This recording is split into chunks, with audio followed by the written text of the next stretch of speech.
नमस्कार, देवभूमि के दंगल में आप सभी का स्वागत है। मैं हूं आपके साथ यशी शुक्ला और देवभूमि के दंगल में आज हम बात करेंगे सीबीआई की जांच, पेड़ कटान, अवैध निर्माण।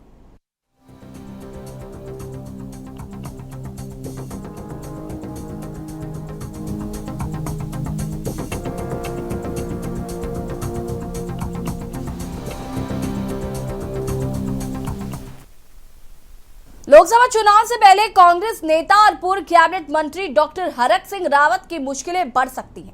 दरअसल नैनीताल हाईकोर्ट ने काबिड पार्क में अवैध पेड़ कटान और निर्माण मामले में सीबीआई जांच के आदेश दिए।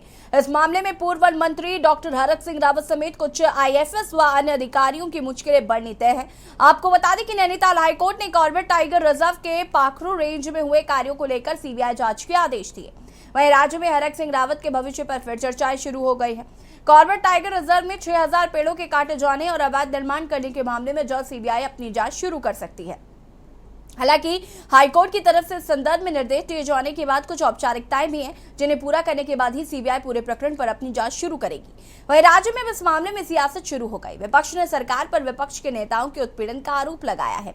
सवाल यह है कि क्या सीबीआई की जांच हरक सिंह रावत के राजनीतिक करियर पर ग्रहण लगा देगी? आज इसी मुद्दे पर चर्चा करेंगे। उससे पहले रिपोर्ट।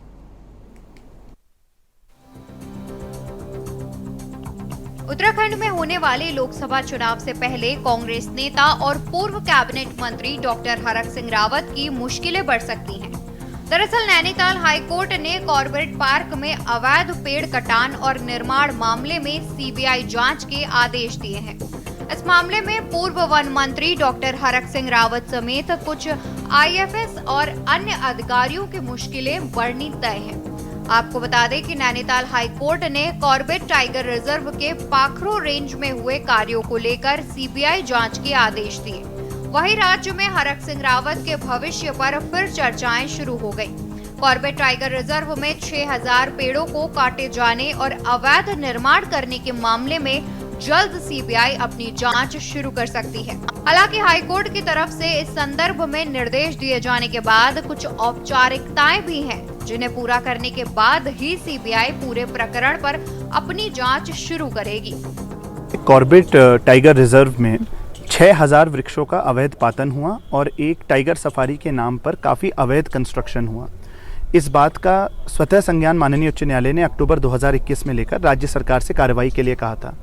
इस बीच दिसंबर 2021 में देहरादून निवासी अनुपंथ ने जनहित याचिका दाखिल करके दोषी जो है पॉलिटिकल पर्सन्स और आईएएस अफसर और आईएफएस अफसर तीनों पर कार्रवाई करने के लिए आदेश दिए थे। लेकिन जब कोई कार्रवाई नहीं हुई तब 6 जनवरी 2022 को माननीय उच्च न्यायालय ने पुनः मुख्य सचिव को निर्देशित किया कि कार्रवाई की जाए और तब जाकर तत्कालीन डीएफओ कालागढ़ किशन चंद पर कार्रवाई हुई। लेकिन तब भी जो तत्कालीन वन मंत्री थे हरक सिंह रावत जी, जिनका नाम लगातार रिपोर्ट में आ रहा था, जो सेंट्रल एम्पावर्ड कमेटी की रिपोर्ट थी जो माननीय उच्चतम न्यायालय में सबमिट हुई, या जो नेशनल ग्रीन ट्रिब्यूनल में डायरेक्टर जनरल फॉरेस्ट की रिपोर्ट सबमिट हुई, उसमें भी उनका नाम आ रहा था। उस पर उन्होंने कोई कार्रवाई नहीं करी। आपको बता दें कि साल 2019-20 में उत्तराखंड में बीजेपी की त्रिवेंद्र रावत सरकार के दौरान पाखरू रेंज में टाइगर सफारी के लिए 106 हेक्टेयर वन भूमि पर काम शुरू हुआ था और उस दौरान बड़ी संख्या में पेड़ काटे गए थे, जबकि टाइगर सफारी के लिए करीब 163 पेड़ काटने की अनुमति ली गई, लेकिन मौके पर 6000 पेड़ काटे गए थे। इस प्रकरण के सामने आने के बाद एनटीसीए यानी राष्ट्रीय बाघ संरक्षण प्राधिकरण की टीम ने मौके पर स्थलीय निरीक्षण भी किया था और विस्तृत रिपोर्ट तैयार कर मामले में सुप्रीम कोर्ट में याचिका लगाई। इसके बाद वन एवं पर्यावरण मंत्रालय, भारत सरकार, एनजीटी और उत्तराखंड वन विभाग ने भी अलग से अपनी जांच शुरू की। वहीं अब मामले की गंभीरता को देखते हुए नैनीताल हाईकोर्ट ने प्रकरण का संज्ञान लिया है और जांच के दायरे में तत्कालीन वन मंत्री हरक सिंह रावत भी आ गए हैं। वहीं राज्य में अब इस तरह से मामले में सियासत गर्मा गई है। विपक्ष ने सरकार पर विपक्ष के नेताओं के उत्पीड़न का आरोप लगाया है। देखिए, सुप्रीम कोर्ट की अलग जांच चल रही है, इसमें सीसी भी एक जांच कर रही है, आपका एनजीटी अलग जांच कर रही है और हमारी सरकार के द्वारा भी विजिलेंस को इस पूरे प्रकरण को सौंपा गया। माननीय उच्च न्यायालय का निर्णय हुआ है सीबीआई जांच के लिए, निर्णय को आने दीजिए, परीक्षण करा लेंगे, अगर आवश्यकता पड़ी तो उच्चतम न्यायालय में जाकर के अपील भी करेंगे। ठीक है, कोर्ट इस मामले में उच्चतम न्यायालय जाएगी। देखिए मैंने कहा पहले निर्णय का आने के बाद उसका परीक्षण कर लें, परीक्षण के बाद अगर लगेगा कि इसमें उच्चतम न्यायालय जाना है तो हम लोग अपील में जाएंगे। देखिए, जो पाखरू में जो है पेड़ कटान का मामला है या अवैध निर्माण का मामला है, ये मामला न्यायालय में था। हाईकोर्ट ने एक निर्णय लिया है। मैं हाईकोर्ट के निर्णय पर कोई टिप्पणी करूं कदापि उचित नहीं है, लेकिन सत्ता पक्ष के लोग लगातार जो है विपक्ष के लोगों पर जो है सीबीआई ईडी इनकम टैक्स का जो है प्रयोग करने का काम कर रही है और आवाज़ दबाने का प्रयास कर रही है। और मैं समझता हूं कि न्यायालय ने सीबीआई जांच के आदेश किए हैं, हरक सिंह जी उस पर पाक साफ होकर के निकलेंगे और ये दायित्व तो उन अधिकारियों का बनता था जिन अधिकारियों ने इस कृत्य को करने का काम किया। कुल मिलाकर हरक सिंह रावत एक बार फिर मुश्किलों में फंस गए हैं। देखना होगा क्या इस मामले की सीबीआई जांच होगी। क्या सीबीआई की जांच हरक सिंह रावत के राजनीतिक करियर पर ग्रहण लगा देगी? क्या हरक सिंह रावत का लोकसभा पहुंचने का सपना टूट सकता है? ऐसे अनगिनत सवाल हैं जिसके जवाब का सबको इंतजार है। Uttarakhand desk report. जी हाँ, तो कॉर्बेट टाइगर रिजर्व के पोखरू रेंज में जो कार्य हुए थे और करीब 6000 पेड़ काटे गए और इसको लेकर अब सीबीआई जांच होगी। हरक सिंह रावत जो है कहीं ना कहीं इस पे घेरे में है और सवाल ये है कि हरक सिंह रावत पर क्या कार्रवाई होगी। और विपक्ष का ऐसा मानना है कि विपक्ष के नेताओं को परेशान करने की कोशिश बीजेपी द्वारा की जा रही है। आज हम इसी पर चर्चा करेंगे और मेहमान हमारे साथ जुड़ चुके हैं, उनसे आपका परिचय करा देते हैं। कुंवर जपेंद्र जी बीजेपी के प्रदेश प्रवक्ता हमारे साथ जुड़ चुके हैं, सुरेंद्र अग्रवाल जी वरिष्ठ नेता कांग्रेस हमारे साथ जुड़ चुके हैं, हेमा भंडारी जी प्रदेश प्रवक्ता आम आदमी पार्टी हमारे साथ जुड़ चुके हैं, शांति प्रसाद भट्ट जी केंद्रीय प्रवक्ता यूकेडी हमारे साथ जुड़ चुके हैं, अभिजय नेगी जी अधिवक्ता हाईकोर्ट से हमारे साथ जुड़ चुके हैं। आप सभी का बहुत बहुत स्वागत। शुरुआत में अभिजय जी आपसे ही करना चाहूंगी और इस पूरे मामले पर अभी तक क्या क्या कोर्ट द्वारा कहा गया है और साथ ही साथ क्या कुछ इस पर अभी आगे की क्या प्रतिक्रियाएं होंगी या किस तरीके से इस पर काम होगा, मैं उस पर चाहूंगी कि आप जरा बताएं डिटेल्स में। देखिए, जब अक्टूबर 2021 में पहली बार ये रिपोर्ट आई कि पाखरों में कुछ पेड़ों का अवैध कटान हुआ है, तो माननीय उच्च न्यायालय उत्तराखंड ने इसका स्वतः संज्ञान लिया और प्रथम बार जो है मुख्य सचिव को, प्रशासन को कहा कि आप जांच करके जिन लोगों ने गलती करी है उन पर कार्रवाई करें। लेकिन जब कोई कार्रवाई नहीं हुई तब 6 जनवरी 2022 को दूसरी बार माननीय उच्च न्यायालय ने मुख्य सचिव महोदय को कहा कि आप कार्रवाई करें और उसके बाद जाकर जो तत्कालीन डीएफओ कालागढ़ थे किशन चंद, उनकी गिरफ्तारी भी हुई, वो जेल भी गए, पर वहां पर उन्होंने जांच के दायरे को सीमित कर दिया और आगे की कार्रवाई नहीं करी।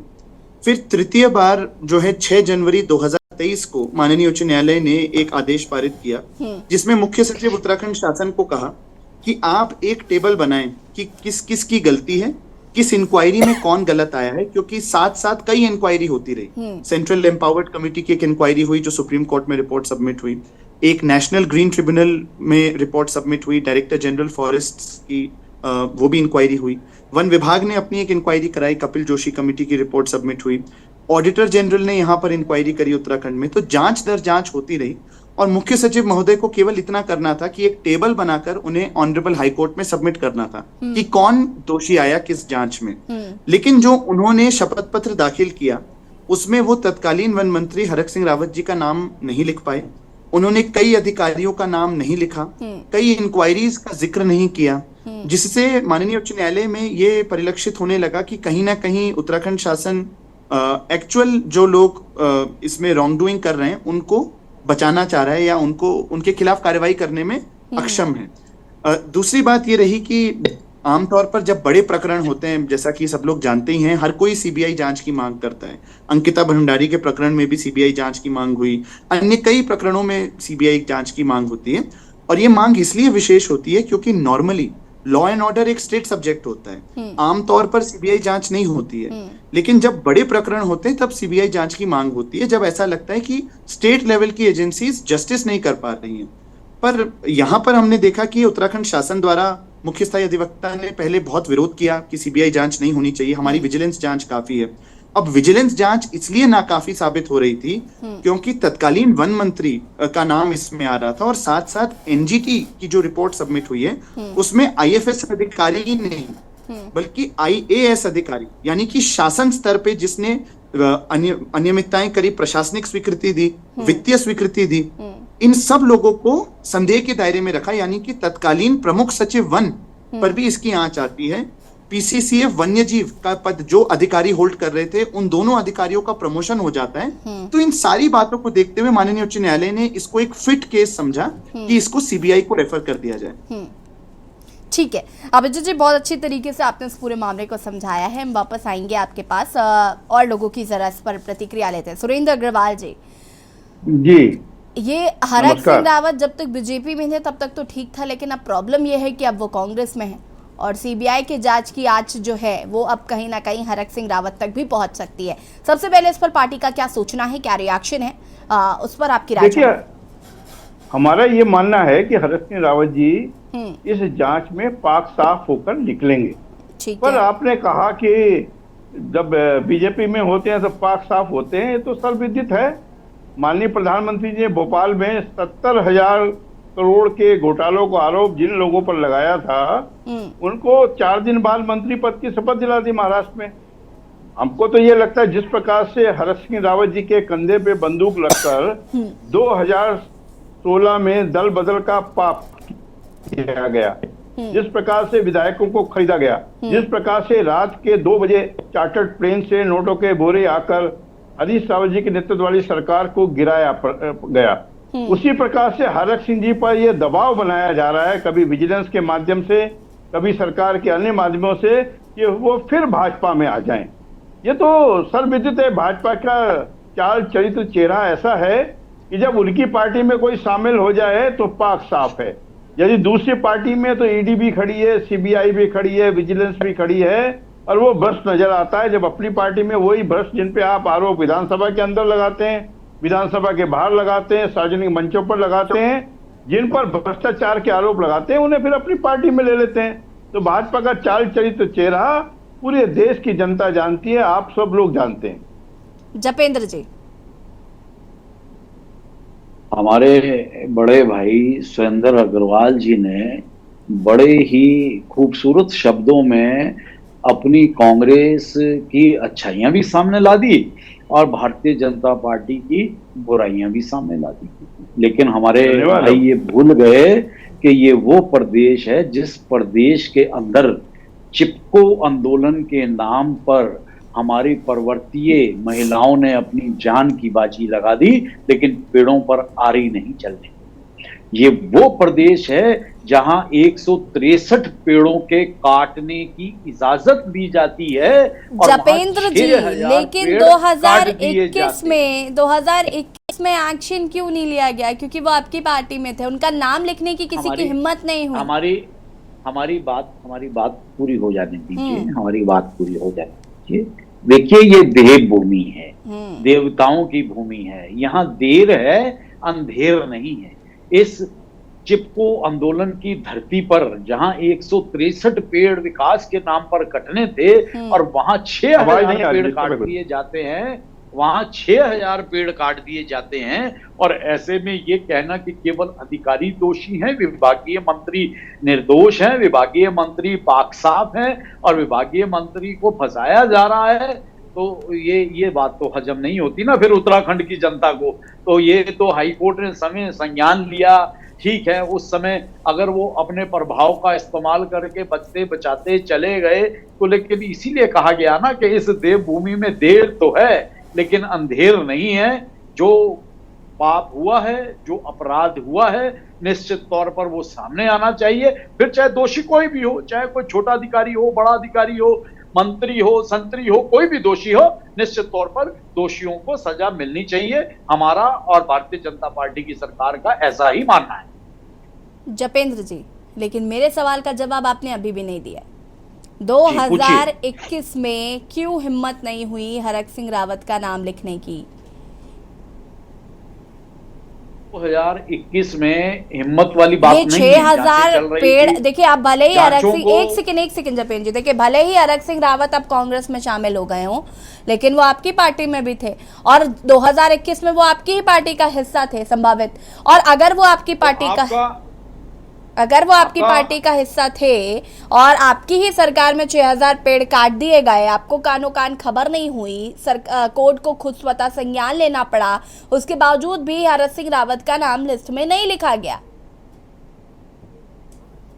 इसके लिए जरूर थोड़ा सा खेद प्रकट किया जा सकता है, लेकिन विभागीय जांचें चल रही थी, सेंटर की चल रही थी, स्टेट की चल रही थी। हाईकोर्ट के न्यायाधीश, माननीय न्यायाधीश जी ने समय संज्ञान लिया और इसका मतलब ये नहीं है कि अगर वो आज भारतीय जनता पार्टी से बाहर हैं तो उन्हें इसलिए छोड़ देना चाहिए कि वो भारतीय जनता पार्टी के मंत्री थे और उस समय नहीं, ये तो हम एक्सपेक्ट ही नहीं कर रहे हैं कि आप छोड़ दिए जाएंगे। वो हम तो ये एक्सपेक्ट ही नहीं कर रहे हैं कि आप वो छोड़ दिए जाएंगे। भारतीय जनता पार्टी के मंत्री रहते भ्रष्टाचार हुआ है तो और कड़ी से कड़ी सजा मिलनी चाहिए, ताकि ये एक नजीर भी बने और ये राजनेताओं का एक संदेश भी जाए। और ऐसा आज हमारे देश के प्रधानमंत्री जी का भी मानना है और प्रदेश के मुख्यमंत्री जी का भी मानना है।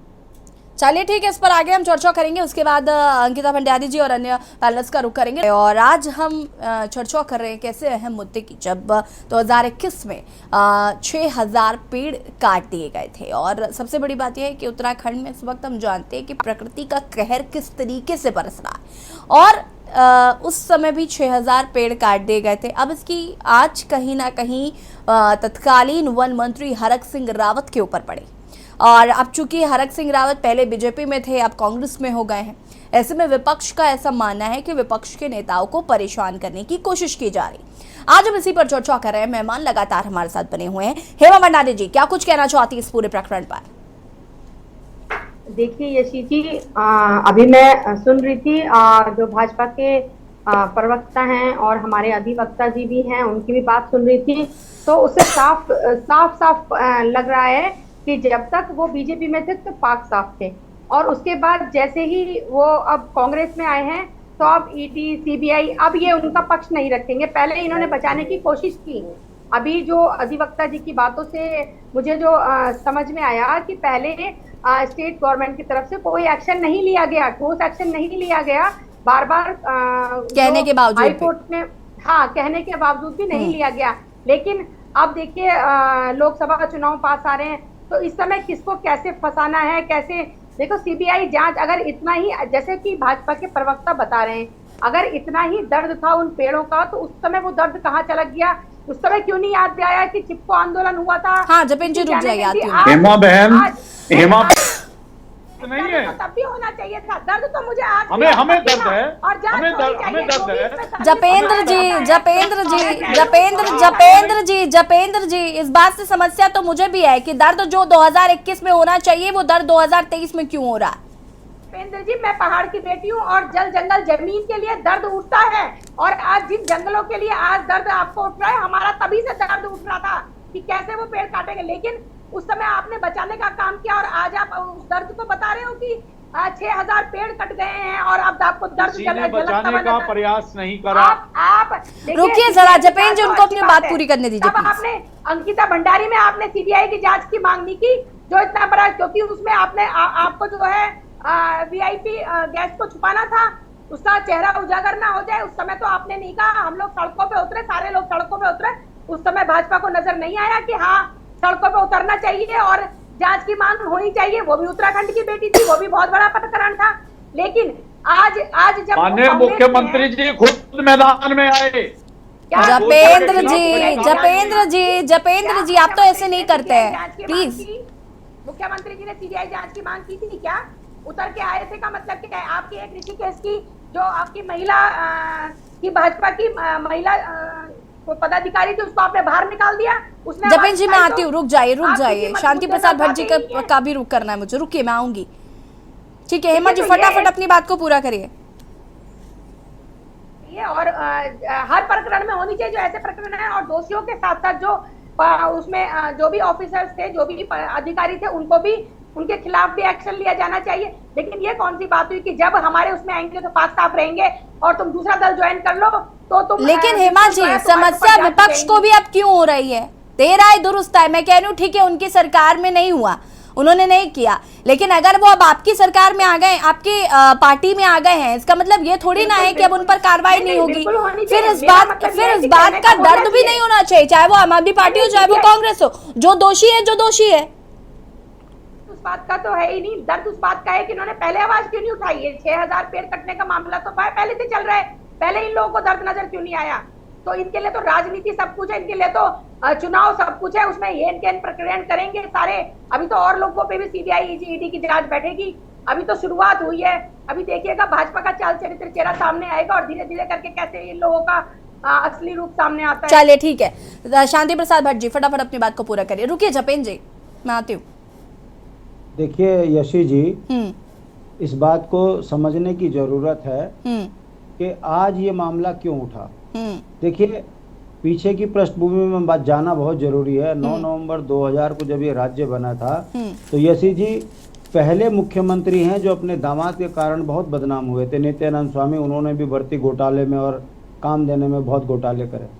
नित्यानंद स्वामी अपने आप में बहुत ईमानदार थे, मगर उनके दामन पर दाग उनके परिवार ने इस कदर लगाया कि उनको हटाना पड़ा। भगत सिंह कोश्यारी को फिर बनाया और भगत सिंह कोश्यारी जी ने और बड़े घोटाले कर डाले। उन्होंने भी अपने रिश्तेदार से लेकर कार्यकर्ता सारे भर्ती कर दिए। परिणाम आपके सामने था, सरकार अंतरिम गिरी। एनडी तिवारी के टाइम पर यही 56 घोटाले हुए, जिन महाशय पे आज सीबीआई जांच की बात हो रही है। ये जैनी कांड से लेके तमाम पटवारी भर्ती घोटाले, दरोगा भर्ती घोटाले में कईयों में इनके सीधे नाम आए, कुछ नहीं हुआ। सरकार बदली, खंडूड़ी जी के शासनकाल में फिर एक अग्रवाल जो दत्तक पुत्र बन के पूरे उत्तराखंड को लूटने में संलिप्त रहा, खंडूड़ी की सरकार को हटाया, निशंक आए, वो उससे बड़े माशाअल्लाह हुए। फिर हटे हरीश रावत जी आए, केदारनाथ घोटाले से लेकर मैं कुछ भी खा लो मैं पीठ फेर लूँगा, ऐसे कहते कहते केदारनाथ में 1509 करोड़ का हिसाब नहीं दे पाए। उसके बाद हटे फिर ये, फिर आए त्रिवेंद्र। अब इन पर भी आरोप लग रहे हैं यही कि अगर मैंने पेड़ कटाने में घोटाला किया है तो सुरसिंह धार में तुम कौन सा बचे हो। एक मास्टर ने, मास्टर के मास्टर पत्नी है तुम्हारी, तुमने इतने करोड़ों की संपत्ति कहाँ से जोड़ ली।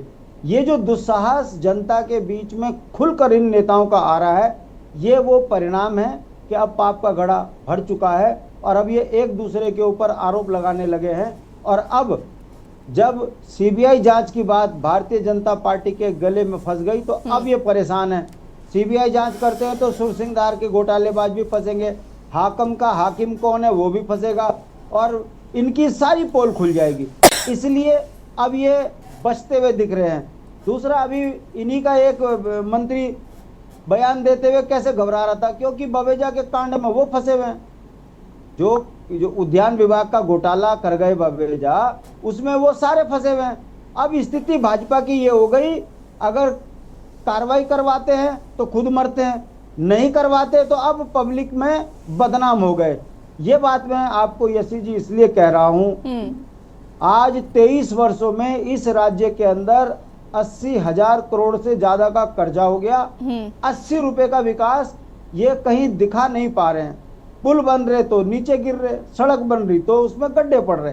और आज ये स्थिति हो गई कि अब आम जनमानस कह रहा है कि ब्लॉक में घोटाला, विधायक निधि में घोटाला, विधानसभा भर्ती में घोटाला, आम भर्ती में घोटाला। ये राज्य भ्रष्ट, बेईमान और भेड़ियों के हाथ में चला गया है और वो भी राष्ट्र के नाम पर।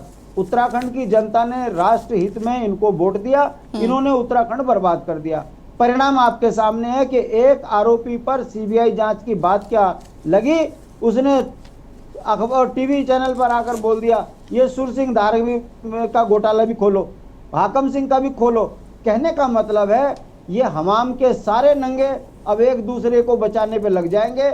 और आप देखेंगे पहले तो ये सरकार सीबीआई को जांच देने से पीछे हटेगी और अगर दे दिया तो फिर भाजपा क्या कांग्रेस, एक भी व्यक्ति बचेगा नहीं, एक दूसरे की फाइलें खुलेंगी और फिर आप देखेंगे कि जिन्होंने कोई गिरफ्तार नहीं होगा, सारी फाइलें बंद हो जाएंगी, सारे अंदर दिखेंगे। दुख की बात यह है कि इन 23 वर्षों में हाँ जी, इसके बाद जनता जानकर भी इनको जो है वोट दे रही है, जनता जानकर भी इनके नजदीक जा रही है। उसका परिणाम उनके बच्चों के सपनों को इन्होंने कुचल दिया, राज्य के संसाधन इन्होंने बेच दिए और उत्तराखंडियत इन्होंने खत्म कर दी। इतना कलंकित प्रदेश इन्होंने बना दिया घोटाले में कि अब तो आम जनमानस भी कह रहा है तौबा हो इन भ्रष्ट और बेईमानों से। देखना यह है इसका असर लोकसभा में कितना पड़ता है। यदि दोनों राष्ट्रीय पार्टियों को मुंह की पड़ती है तब माना जाएगा कि इन भ्रष्ट व्यक्तियों को जो है जनता ने सबक सिखाया, वरना ये अभी पैसों के दम पर अभी और नाचेंगे। इनके ऊपर सीबीआई लगा दो, ईडी लगा दो, ये सब एक दूसरे की मदद करने पे लगे हैं। अभी ये कल भाजपा में चले जाएं, कुछ कह सकते हो आप? अगर हरिद्वार से भाजपा ने इन्हें टिकट दे दिया फिर भाजपा के सबसे ईमानदार व्यक्ति हो जाएंगे। तो मेरा कहने का मतलब है यशी जी, इस राज्य का ये दुर्भाग्य है कि जिन्हें जनप्रतिनिधि बनाया वो इस राज्य के बेईमान निकले हैं और अब 22 साल के बाद ये बात बाहर निकल कर आ रही है कि ये एक दूसरे पर आरोप लगा रहे हैं। मुझे उम्मीद है अगर सीबीआई जांच हो गई तो कई नेता जेल की सलाखों में जाएंगे। चलिए मैं वापस आऊंगी शांति प्रसाद जी। जपेंद्र जी फटाफट अपनी बात को पूरा करिए, उसके बाद अभिजय जी आपके पास आती हूँ मैं। देखिए, पहले तो ये परसेप्शन के भारतीय जनता पार्टी में रह के आप बेदाग रहते हैं और भारतीय जनता पार्टी से निकल के आप दागी हो जाते हैं, हम बिल्कुल इसको सिरे से निकालते हैं। उसका एक कारण है, भारतीय जनता पार्टी में आज जो भ्रष्टाचार के खिलाफ कार्रवाइयां हो रही हैं, चाहे हम राष्ट्रीय स्तर पर देख लें या प्रादेशिक जपेंद्र, जैसे आपने ये स्टेटमेंट दिया, पता नहीं क्यों मुझे अजीत पवार का नाम याद आ गया। ये बात आप कैसे इस बात को इनकार कर सकते हैं कि आप जिन लोगों को ये कहते हैं कि नहीं नहीं ये व्यक्ति उस पार्टी में है, ऐसा ऐसा है और ऐसे ऐसे चीजें उसके द्वारा की गई है, लेकिन वो सडनली आपकी पार्टी में आता है और उसके बाद पता चलता है कि वो उससे ज्यादा ईमानदार तो कोई व्यक्ति है ही नहीं, और ये हमें बताने की जरूरत नहीं है। आप उदाहरण दीजिए कि जिसके खिलाफ तथ्य गए, फैक्ट एविडेंस प्रूफ जिसके खिलाफ हैं, वो ऐसा कौन सा व्यक्ति भाजपा में लिया गया? किसी को तुलसीदार का अपराधी उल्टा कौन है? निकाला गया। तुलसीदार का अपराधी कौन है? क्यों नहीं उसके खिलाफ सीबीआई जांच कराते? अगर आपका मंत्री कह रहा है ये तो आप ही की सरकार का घोटाला है ना, आप ही के मंत्री ने कहा है कि सुरसिंहदार का बेईमान की भी जांच होनी चाहिए, करो ना जांच। फिर निश्चित तौर पर अगर आरोप लगाना और फैक्ट एविडेंस और प्रूफ खिलाफ होना दोनों ही अलग चीजें हैं। और ये यकीन मानिए कि भारतीय जनता पार्टी की सरकार की रहते निश्चित तौर पर आज भारतीय जनता पार्टी का प्रण है कि भ्रष्टाचार को नेस्ता नाबूद करना है और बिना इस भेदभाव के कि कौन अपना है कौन बेगाना है। और ये हम खुले तौर पर कह रहे हैं कि भारतीय जनता पार्टी की विचारधारा के अनुरूप जो भारतीय जनता पार्टी का हिस्सा होने के बाद भी, महत्वपूर्ण पद पे होने के बाद भी भ्रष्टाचार करता है, तो वो कहीं से भी देश हित में या प्रदेश हित में काम नहीं कर सकता। ये बिल्कुल तय मानिए। हाँ, अब माथे पे तो किसी के नहीं लिखा है ना कौन ईमानदार है कौन भ्रष्टाचार है। कार्यप्रणाली के तौर तरीके और लंबे कार्य के बाद बेदाग होना ये साबित करता है कि आपने एक अच्छी विचारधारा के साथ रहकर आप अपराध मुक्त रहे, आप भ्रष्टाचार मुक्त रहे और आपने प्रदेश हित के लिए कार्य किया। हम सब यही तो चाहते हैं कि हमारा प्रदेश अपराध मुक्त हो, हमारा प्रदेश भ्रष्टाचार मुक्त हो। तो निश्चित तौर पर किसी न किसी सरकार को काम करना पड़ेगा और किसी न किसी सरकार को कड़े एक्शन लेने पड़ेंगे। तो आज भारतीय जनता पार्टी की सरकार युवा मुख्यमंत्री के नेतृत्व में कड़े फैसले लेने से पीछे नहीं हट रही है। तो ये ठीक है कि आप उससे संतुष्ट हो या ना हो, ये आपका लोकतांत्रिक अधिकार है, लेकिन भारतीय जनता पार्टी में भ्रष्टाचार और भ्रष्टाचारियों के खिलाफ जो एक मुहिम शुरू हुई है वो धीरे धीरे सामाजिक रूप लेती जा रही है और उसके नतीजे आने वाले समय में निकलकर सामने आए। चलिए अभिजय जी एक सेकेंड, हेमा भंडारी जी रुके। अभिजय जी भर्ती घोटाला, ये एक सेकेंड, हेमा भंडारी जी रुकिए जरा। अभिजय जी मैम, मैं बस ये कहना चाहता हूँ सब प्रवक्ताओं की बात सुन के थोड़ा सा चर्चा का स्तर अगर हम कॉर्बेट के मुद्दे पर रखें। देखिए, एक चीज आप सबसे शेयर करना चाहूंगा बतौर अधिवक्ता याचिकाकर्ता कि इसमें बहुत मेहनत लगी ढूंढने में कि किसने ये गड़बड़ करी। आप जानते हैं 6000 वृक्षों का आंकड़ा भी हमें आसानी से नहीं मिला। फॉरेस्ट सर्वे ऑफ इंडिया ने एक स्टडी करी, वरना ये आंकड़ा तो 163 था, किसी को पता ही नहीं था कि कितने पेड़ कटे। फॉरेस्ट सर्वे ऑफ इंडिया ने एक स्टडी करी, सैटेलाइट इमेजिंग से पता चला कि ये आंकड़ा 6000 वृक्षों का आया। दूसरी चीज जो मैं सभी पैनलिस्ट से कहना चाहूंगा, अगर आप अपनी पार्टी स्तर पर इसको उठा सके, देखिए जो इस प्रदेश की नौकरशाही करा है बहुत बुरा, चाहे वो प्रमुख सचिव वन कि किस तरीके से सबने लीपापोती करी, किस तरीके से इसको छुपाने की कोशिश हुई। और सबसे बुरा इस प्रकरण में यह हुआ कि जो दोषी अफसर निकल कर आए, जैसे निदेशक कॉर्बेट जिनका दोष माना गया, डीएफओ कालागढ़ जिनका दोष माना गया, इन लोगों को प्रमोशन दे दिए गए। ये आज भी सेवारत हैं, प्रमोशन पाकर सेवारत हैं। जेल तो मतलब भूल जाइए, ये प्रमोट हो गए। जिस पीसीसीएफ वाइल्ड लाइफ को इस पर एक्शन लेना था, ये सब प्रशासकीय और वित्तीय अनियमितता रोकनी थी, ये तो प्रमोट होकर आज वन विभाग के विभागाध्यक्ष बन गए। तो ये सारी चीजें जो है हम सबको एक साथ ही रोकनी होंगी।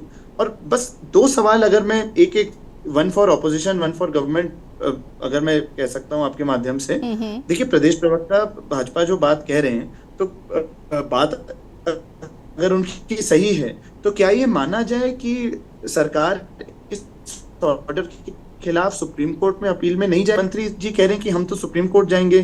तो मुझे ये समझ नहीं आ रहा कि अगर हम भ्रष्टाचार पर कोई कार्रवाई कर रहे हैं तो शासन की ओर से सीबीआई इंक्वायरी का इतना विरोध क्यों हुआ माननीय उच्च न्यायालय में?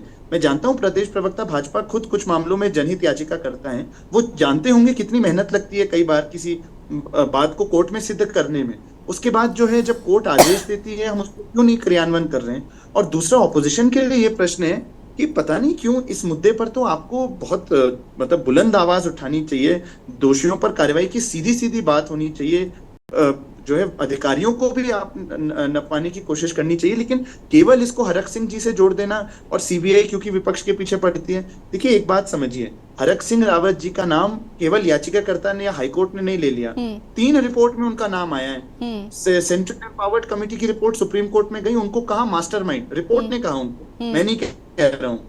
एनजीटी कमेटी की रिपोर्ट में कहा इन्होंने ये सब करवाया। और तीसरा जो है रिपोर्ट ऑडिटर जनरल की रिपोर्ट ने उनके जनरेटर ट्रेस करे।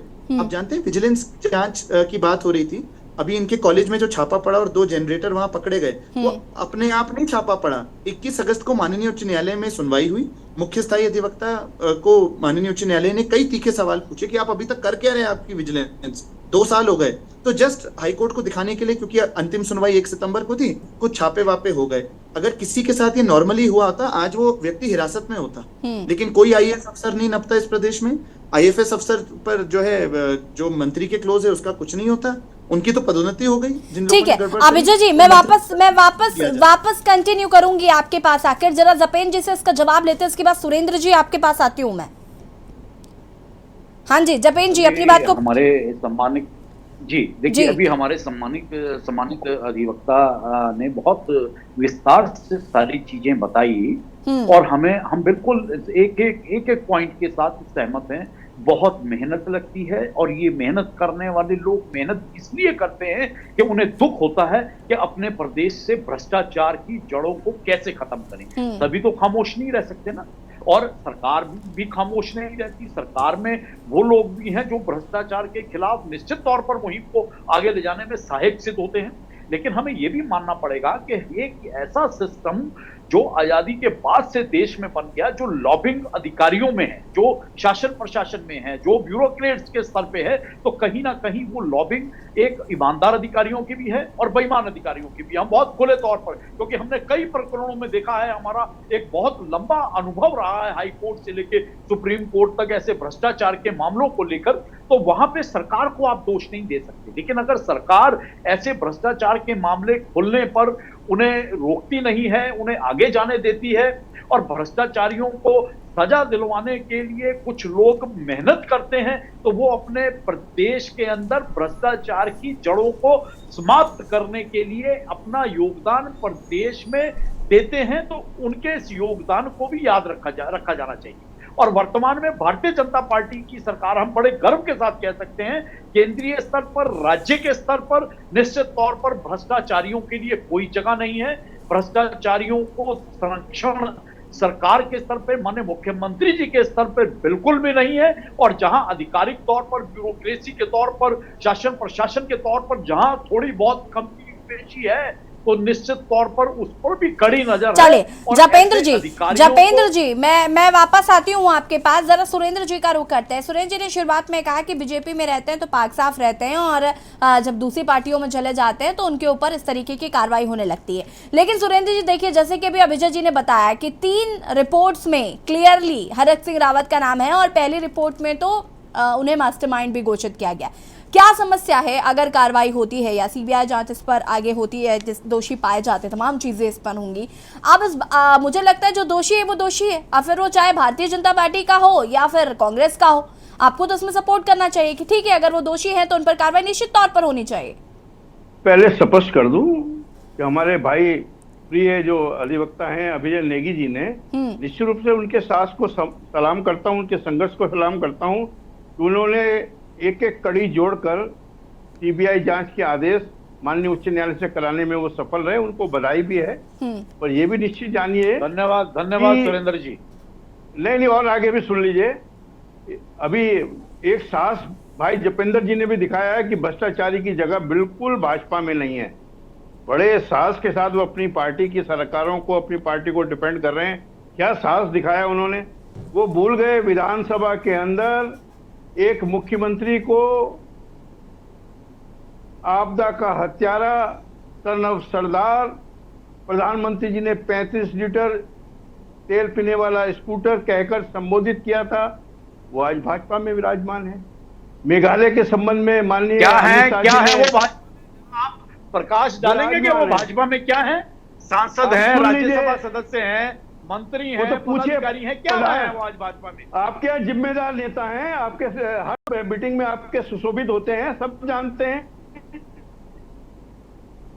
तो अरे भाई उन्होंने ही तो आके आपकी कांग्रेसी परंपरा के भेद खोले कि कांग्रेस के अंदर किस तरह से सत्ता का उपयोग करके कैसे भ्रष्टाचार के लिए आपका हाईकमान मजबूर कर देता है कांग्रेस के लीडर्स को। ये भाई उनके ही तो उन्होंने वो भुक्तभोगी थे, उन्होंने कांग्रेस छोड़ दी। जपेंद्र जी उनको पूरा करने दीजिए प्लीज। जपेंद्र जी प्लीज। जपेंद्र जी भाई में सुनने की हिम्मत नहीं है, भाई जपेंद्र भाई में सुनने की हिम्मत नहीं है, भाई जपेंद्र में सुनने की हिम्मत नहीं रही। क्या बात है, अभी तक तो बड़ा साथ दिखा रहे थे। मेघालय में क्या हुआ, मणिपुर में क्या हुआ, महाराष्ट्र में क्या हुआ, गोवा में क्या हुआ, अरुणाचल प्रदेश में क्या हुआ, सब जानते हैं कि भ्रष्टाचारियों की अगर कहीं जगह है तो वो भाजपा में है, चाहे राष्ट्रीय नेतृत्व के उसमें हो, चाहे प्रदेश में हो। जब कोई दूसरी पार्टी में होता है तो भ्रष्ट होता है। भाजपा की वॉशिंग मशीन में धुलने के बाद पाक साफ हो जाता है, गंगा नहा जाता है। सब जानते हैं विधानसभा के अंदर कई दिन विधानसभा नहीं चलने दी थी। जवाब दीजिए, आपका अधिकार है, आपका अधिकार है। पर जब भ्रष्टाचारियों की जगह एक बारी है, भ्रष्टाचारियों की जगह एक ही जगह है, भ्रष्टाचारियों की जगह एक ही है, वो है भाजपा में। भ्रष्टाचारियों की जगह एक है। बताइए वीआईपी कौन है, हाकिम का हाकिम कौन है, बताइए। चलिए जपेंद्र जी 30 सेकंड से आपके पास, उसके बाद चौधरी प्रसाद भट्ट जी आपके पास आती हूँ मैं फटाफट। जपेंद्र जी बताइए ना कौन है हाकिम का हाकिम कौन? वॉशिंग मशीन का उदाहरण दिया। हर घर में वॉशिंग मशीन होती है और हर घर में भ्रष्टाचार होने के साथ ठीक है, ये आप ऐसा मान सकते हैं क्योंकि कांग्रेस की परंपरा और बहुत लंबा देश में राज करने का, और 60 साल के राज के बाद अगर आपने घर में भ्रष्टाचार दिया है तो आप वाकई में घर दारू फैला दी, घर से वॉशिंग मशीन में जिस तरह से ब्रिजभूषण सिंह कहाँ है? ब्रिजभूषण सिंह कहाँ है? बताइए ब्रिजभूषण सिंह कहाँ है? ब्रिजभूषण सिंह कहाँ है? ब्रिजभूषण सिंह कहाँ है? बताइए ब्रिजभूषण सिंह कहाँ है? बताइए ब्रिजभूषण सिंह सुरेंद्र जी उनको कंप्लीट कर दीजिए। ब्रिजभूषण सिंह जपेंद्र जी फटाफट अपनी बात को कंप्लीट करिए आप। सुरेंद्र जी प्लीज। अब इन्हें चुप तो कराइए।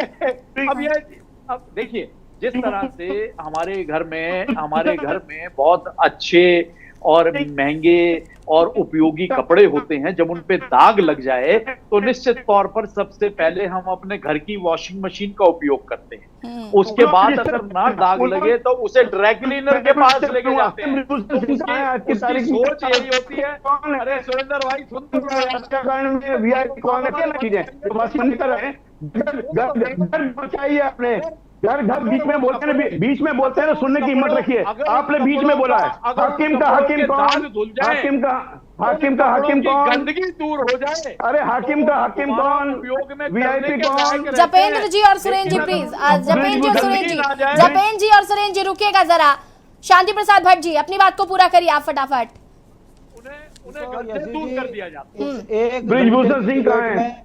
एक चीज बड़ी खुलकर आई है कि भारतीय जनता पार्टी इस बात से घबराई है कि यदि हरक सिंह जी की ऊपर जांच हो गई और वो दोषी निकले तो पूरी कैबिनेट जेल चली जाएगी, मुख्यमंत्री जेल चला जाएगा। इस डर के कारण इनकी जवान अभी फिसलने लगी है। सुप्रीम कोर्ट का हवाला दे रहे, वहां से भी राहत नहीं मिलेगी तो राष्ट्रपति पे जाएंगे, वहां से भी राहत नहीं मिलेगी तो प्रधानमंत्री के चरण पकड़ेंगे, मगर ये किसी मंत्री के ऊपर कार्रवाई नहीं होने देंगे। ये पहले का भी ट्रैक रिकॉर्ड आप देख लेंगे तो ऐसा ही है। कारण फिर वही है कि यदि एक बेईमान पे कार्रवाई हुई तो धराशायी सब होंगे। सरेआम बात बोली जा रही है कि यदि मैं आपकी कैबिनेट का भ्रष्ट मंत्री था तो मुख्यमंत्री भी उसमें भ्रष्ट है। सुरसिंगधार और पत्नी तुम्हारी टीचर, इतनी बड़ी कोठी कहां से आई? ये जो बातें सड़क पर निकल कर आई है ये बताता है कि इनके खुद भाजपा के मुख्यमंत्री डरे हुए हैं कि कहीं ऐसा ना हो कि बबीजा के कारण में इनके उद्यान मंत्री भी जेल चले जाए, पूर्व में वाले भी और वर्तमान वाले भी। विधानसभा अध्यक्ष भी जेल ना चले जाएं अपने पद का दुरुपयोग करने में। इसलिए ये सारे मिलकर एक ही बात बोल रहे, हाई कोर्ट कुछ भी कहे हम तो सुप्रीम कोर्ट से बच ले जाएंगे, सुप्रीम कोर्ट भी कुछ कहेगा तो राष्ट्रपति पे चले जाएंगे, मगर बेईमानों पे कार्रवाई नहीं करेंगे। कारण दोनों पार्टी के बेईमान आपस में मिले हुए हैं, तभी उत्तराखंडियत खत्म हुई है। 80,000 करोड़ का कर्ज ऐसे ही नहीं हुआ, पुल सड़कों पे ऐसे ही नहीं गिर रहे जरा सी बरसात पे। ये सब भ्रष्टाचार का कारण है, बचा कोई नहीं है। जनता को समझना है कि जिनको राष्ट्र के नाम पर वोट दिया है ये कितने भ्रष्ट और बेईमान है, वो फिर चाहे कांग्रेस हो चाहे भाजपा हो। देखना जनता को है, वरना ये राज्य भेड़िए की तरह लूट के खा जाएंगे। इनको कोई फर्क नहीं पड़ता, चाहे ये पेड़ काटें, चाहे ये नौकरियां बेचें, चाहे कमीशन बाजी 40% करें। ये निरंतर चला आ रहा है इन 23 वर्षों में। परिणाम आपके सामने है, राज्य त्राहिमाम कर रहा है, पलायन रुक नहीं रहा है, राजधानी तय नहीं हो रही है। हाँ, इनके घर जरूर भर रहे हैं, ये दुर्भाग्यपूर्ण है। पता नहीं क्यों, किस लालच में जनता इनसे जुड़ी है। जनता यदि राज्य आंदोलन की तरह समझ गई, एकमुठ और एकजुट हो गई, तो इनको सही जगह पर पहुंचाने का काम यदि हेमा भंडारी जी, हेमा भंडारी जी।